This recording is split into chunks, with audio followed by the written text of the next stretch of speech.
नमस्कार साथियों, स्वागत है आपका ईशू स्टडी टाइम में। तो साथियों, यदि अभी तक आपने मेरे चैनल को सब्सक्राइब नहीं किया, चैनल को सब्सक्राइब कर दीजिए, वीडियो को लाइक कर दीजिए, बेल आइकन को प्रेस कर दीजिए ताकि आगे आने वाली सूचनाओं का नोटिफिकेशन सबसे पहले आपको मिल सके। तो साथियों देखिए, इस समय एक बहुत बड़ी खबर आ रही है। खबर क्या है? बुरी खबर है ये कि एक शिक्षक ने फांसी लगाकर अपनी जान देने की कोशिश की और जान चली भी गई उसकी। कि मतलब ये टीटी अनिवार्यता को लेकर जो सुप्रीम कोर्ट का आदेश आया उसके खिलाफ जाकर उन्होंने अपनी जान दे दी। तो पहली बात तो ये बताइए, क्या आपकी जान नौकरी से छोटी है? सबसे पहले व्यक्ति से नौकरी है, नौकरी से व्यक्ति नहीं है। पहली बात तो हर व्यक्ति को ये बात दिमाग में बिठा लेनी चाहिए। जब आप लोग ही शिक्षक होकर ऐसी बातों का उदाहरण प्रस्तुत करेंगे तो क्या हमसे हमारे छात्र सीखेंगे, क्या हमसे हमारे बच्चे सीखेंगे? ये बात तो कभी होनी ही नहीं चाहिए कि नौकरी व्यक्ति से ऊपर हो जाएगी। पहले व्यक्ति है, उसके बाद नौकरी है। नौकरी व्यक्ति के लिए है ना, व्यक्ति नौकरी के लिए नहीं है। दूसरी बात यह है कि अभी हाई कोर्ट का फैसला पूरी तरीके से फाइनल भी नहीं हुआ या कोई बात क्लियर भी नहीं हुई, तब तक आपने सुसाइड कर लिया।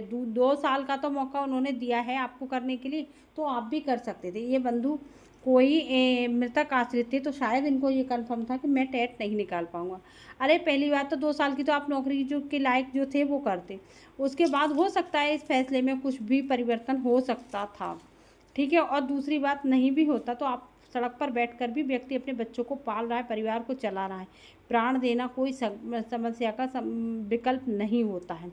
और आपकी जान इतनी आसान भी नहीं होती है जिसको आप एकदम निकाल देते। ईश्वर ने आपको ये इंसान का जीवन दिया है तो उसका आप भरपूर लाभ उठाइए। एक इंसान ही ऐसे होते हैं जिनके पास दिमाग होता है और उसको भी हम इंसान प्रयोग ना करें तो शायद ईश्वर को भी बहुत ज़्यादा दुख होता होगा कि हमने कैसे कैसे इंसान बनाए हैं जो अपनी ज़िंदगी को अपनी नौकरी से छोटा समझते हैं।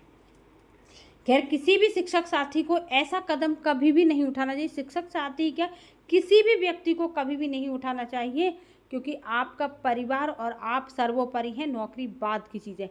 क्या हर सरकारी नौकरी वाला ही रोटी खा रहा है? बाकी लोग रोटी नहीं खा रहे, बाकी लोग भी रोटी खा रहे हैं।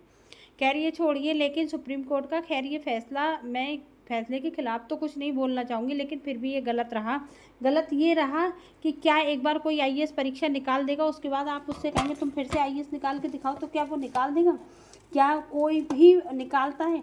और रही बात परीक्षा, अगर आज से 10 साल पहले जो आईएएस बना होगा उससे आज की परीक्षा दिलवाई जाए तो शायद उससे भी ना निकले, ठीक है। और जो आज आईएएस की तैयारी कर रहे हैं ना, उनके सामने आज से 10 साल पहले का पेपर दे दो तो शायद चुटकियों में निकाल देंगे।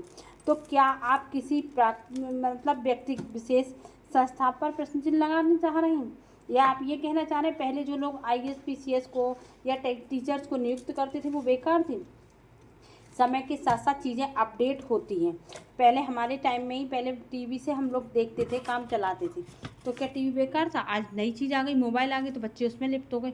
तो किसी भी चीज़ को आप बेकार नहीं कह सकते। तो अगर आपको शिक्षकों के इस तरीके से, तो क्या शिक्षक पूरी ज़िंदगी पढ़ते ही रहेंगे? पहली बात तो ये बताइए, कोई भी नहीं पढ़ता है। तो और शिक्षक अपने आप को बहुत अपडेट रखता है फिर भी, क्योंकि सिलेबस बदलता रहता है तो शिक्षक को तो वैसे ही पढ़ना पड़ता है। अब ऊपर से आप ये फालतू की चीज़ें लगा रहे हैं, तो शिक्षकों के साथ ऐसा ना किया जाए और ना ही इस तरीके की बातें सोची जाए कि मतलब अब जब ऐसे, तो फिर वकील बनने के बाद वकील साहब को भी फिर दोबारा एलएलबी करनी चाहिए। उसमें नए नए कानून बन जाते हैं, नई नई चीज़ें सामने आ जाती हैं। जज साहब को दोबारा करना चाहिए और फिर आईएएस अधिकारी को दोबारा करना चाहिए, नेता लोगों की परीक्षा होनी चाहिए। तो क्या ये पॉसिबल है? नहीं हुआ। तो फिर शिक्षकों के साथ ही ये घोर अन्याय क्यों? और बाकी मैं शिक्षक साथियों से ये कहूँगी, धैर्य बना कर रखिए। कुछ ना कुछ उपाय विकल्प जरूर निकलता है। आप अपने प्राण नहीं गंवाएं, आप अपनी जान को अनमोल समझिए। नौकरी नहीं है तब भी जिएंगे, नौकरी है तब भी जिएंगे।